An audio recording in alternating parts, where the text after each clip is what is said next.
اعوذ باللہ السمیع العلیم من الشیطان الرجیم بسم اللہ الرحمن الرحیم۔ ناظرین، ہم سورہ نساء کا ترجمہ تلاوت کر رہے ہیں اور آیت نمبر 7 پر ہیں۔ اس میں اللہ تعالیٰ فرما رہے ہیں مردوں کے لیے حصہ ہے اس ترکے میں جو چھوڑے والدین اور قریبی رشتہ دار۔ قریبی رشتہ دار میں بہن بھائی وغیرہ آ جاتے ہیں، کیونکہ کچھ بہن بھائی ایسے ہوتے ہیں جس میں اگر ان کی کوئی اولاد نہیں ہے تو اللہ تعالیٰ نے ان کے رشتے کے طور پر ان کے بھائیوں کو یا بہنوں کو بھی اللہ تعالیٰ نے ان کے ترکے میں شامل کیا ہوا ہے۔ تو یہ آگے آئے گا آیت میں۔ تو اللہ تعالیٰ نے اس وجہ سے والاقربون کا لفظ استعمال کیا ہے کہ قریبی رشتہ دار۔ قریبی رشتہ دار یہی ہوتے ہیں، بہن بھائی یہ قریبی رشتہ دار میں آ جاتے ہیں۔ تو اور والدین یعنی ماں باپ جو چھوڑیں، اور عورتوں کے لیے بھی حصہ ہے اس ترکے میں سے جو چھوڑے والدین اور قریبی رشتہ دار۔ یعنی اللہ تعالیٰ نے یہاں دونوں کا علیحدہ علیحدہ تذکرہ کیا ہے کہ اس ترکے میں مردوں کا بھی ایک حصہ ہے اور اسی ترکے میں عورتوں کا بھی ایک حصہ ہے۔ ابھی یہ نہیں جو مرد ہیں ان کو دے دو، عورتوں سے کھا جاؤ، کیونکہ انہوں نے شادیاں کر دی ہیں نا تو کھا جاؤ ان کا، یہ ٹھیک نہیں ہے۔ اللہ تعالیٰ نے ایک حصہ رکھا ہے رشتے کی بنیاد پر۔ اگر آپ مسلمان ہو تو مسلمانی کا جب کلمہ آپ نے پڑھا ہے تو پھر تو آپ کو دینا پڑے گا، اور اگر آپ مسلمان نہیں ہو، کافر ہو، پھر تو آگے والا آپ سے مانگے گا بھی نہیں، کیونکہ اللہ تعالیٰ کا ہی فرمان ہے کہ میں نے پاک اور ناپاک کو علیحدہ رکھنا ہے، کیونکہ مشرک اور کافر جو ہے وہ ناپاک ہے۔ ناپاک کے لیے اللہ تعالیٰ نے فرمایا کہ اس کا آپ کے ساتھ کوئی تعلق نہیں۔ جب دنیا کے ساتھ بھی اندر بھی کوئی تعلق نہیں ہوگا تو آخرت میں بھی کوئی تعلق نہیں ہوگا، تو پھر دنیا کی دولت اس کی لے کے کیا کرنی ہے؟ پھر واقعتاً اس کو نہ دو، پھر آپ خود کو کافر شو کریں کہ ہاں بھائی میں نہیں دے سکتا کیونکہ میں کافر ہوں، پھر آپ شو کر کے آگے والے کو کہیں کہ بھائی یہ مسلمان ہے، یہ میں اس کو کیسے دے سکتا ہوں، یا پھر ثابت کریں کہ وہ کافر ہے جس کو آپ نہیں دے رہے ہو۔ ورنہ اگر دونوں مسلمان ہیں تو پھر اللہ کے حکم کو آپ نے ماننا ہے، یہ حکم ہے۔ آپ اللہ کے حکم کو پس پشت نہیں ڈال سکتے۔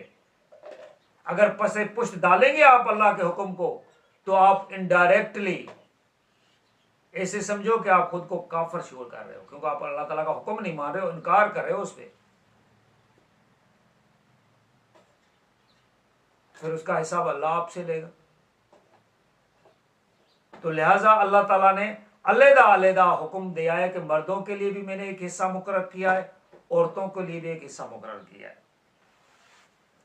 پھر آگے اللہ تعالیٰ فرما رہے ہیں اور جب موجود ہوں تقسیم کے وقت رشتے دار آ جاتے ہیں، وہ آپ کے پاس رشتے دار آ جاتا ہے، کوئی کزن وغیرہ آ جاتا ہے، کوئی مسیر وغیرہ پہنچ جاتے ہیں، یا کوئی یتیم، پھر آگے آتا ہے یتیم آ جائیں، مثلا وہ رشتے دار تو نہیں ہے لیکن یتیم ہے، آپ تقسیم کر رہے ہو اور وہ یتیم پہنچ گیا۔ اور مسکین آ جاتا ہے، مسکین کہتے ہیں جو ضرورت مند ہو جاتا ہے، غریب ہے، مثلا یتیم نہیں ہے لیکن ضرورت مند ہے، وہ پہنچ گیا، تو ان کو بھی اس میں سے کچھ نہ کچھ دو۔ یا آپس میں لڑ رہے ہوتے ہیں تو یتیم مسکین کو کیا دیں گے؟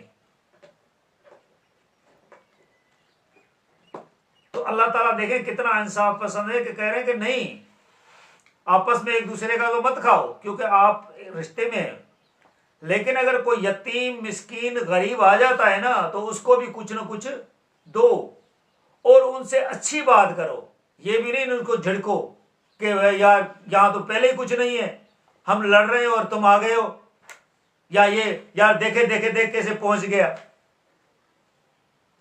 ایسی باتیں کر کے کسی کا دل آزاری نہ کریں. اللہ تعالیٰ اتنا انصاف پسند ہے. تو یہ جو والدین ہیں جو کہہ رہے ہیں کہ بھئی ہماری مرضی ہے، جو ہم مرضی کرتے رہیں، تو ایسے والدین کو اللہ تعالیٰ کیسے چھوڑ سکتا ہے؟ اگر دنیا میں ان کو کوئی سزا نہیں دے رہا تو آخرت میں تو ان کو سزا دے گا ہی دے گا. اللہ تعالیٰ کا انصاف یہی کہہ رہا ہے. تو لہذا اللہ کے حکموں کو حکم سمجھیں. آگے اللہ تعالیٰ فرما رہے ہیں اور چاہیے کہ ڈریں وہ لوگ جو ترکہ تقسیم کر رہے ہیں کہ اگر وہ چھوڑتے اپنے پیچھے ضعیف ناتواں اولاد، یعنی چھوٹے چھوٹے بچے، تو کیسے کچھ اندیشے ہوتے انہیں ان کے بارے میں. لہذا ان کو اللہ سے ڈرنا چاہیے اور کہیں ٹھیک ٹھیک بات. یعنی اگر وہ مر جاتے اور وہ اپنے پیچھے چھوٹے چھوٹے بچے چھوڑ جاتے، ضعیف بچے چھوڑ جاتے جن میں اتنی عقل نہیں ہوتی، تو وہ مرتے وقت کس طرح کے اندیشے ان کے ذہن میں آتے کہ یار میرے جانے کے بعد یہ کیا کریں گے. تو ان کو اللہ سے ڈرنا چاہیے اور باقی لوگوں سے بھی اچھی طرح بات کرنی چاہیے کہ کہیں ان کے ساتھ اللہ تعالیٰ اس طرح کی حالت نہ پیدا کر دے. پھر اللہ تعالیٰ آگے فرما رہے ہیں بے شک وہ لوگ جو کھاتے ہیں یتیموں کے مال، یعنی جو یتیم مسکین جو ہوتے ہیں رشتہ دار، ان کا مال وہ کھا جاتے ہیں ناحق، یعنی ان کا حق نہیں ہے اس پہ.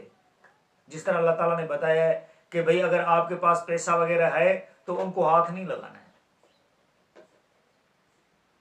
اور اگر آپ غریب ہو، اگر آپ ان میں سے کچھ کھا رہے ہو تو اتنا کچھ کھاؤ جتنی آپ کی ضرورت ہے، کیونکہ یتیم کی کوئی سائیڈ لینے والا ہوگا نہیں تو وہ بس ایسے ہی ہڑپ کرتے جائیں گے. تو اللہ تعالیٰ فرما رہے ہیں کہ وہ جو یتیموں کا مال ناحق کھا رہے ہیں تو وہ اپنے پیٹوں میں آگ بھر رہے ہیں. یعنی جو مال ہے وہ اپنے پیٹ میں جو کھا رہے ہیں وہ اللہ تعالیٰ فرما رہے ہیں وہ آگ ہے جو پیٹوں میں بھر رہے ہیں، اور وہ ان قریب اللہ کی بھڑکتی ہوئی آگ میں جا پڑیں گے، یعنی دوزخ میں آگ میں پڑیں گے. اللہ تعالیٰ ان کو نہیں بخشے گا. دیکھیں اللہ تعالیٰ اپنے حکم کو نہ ماننے کی وجہ سے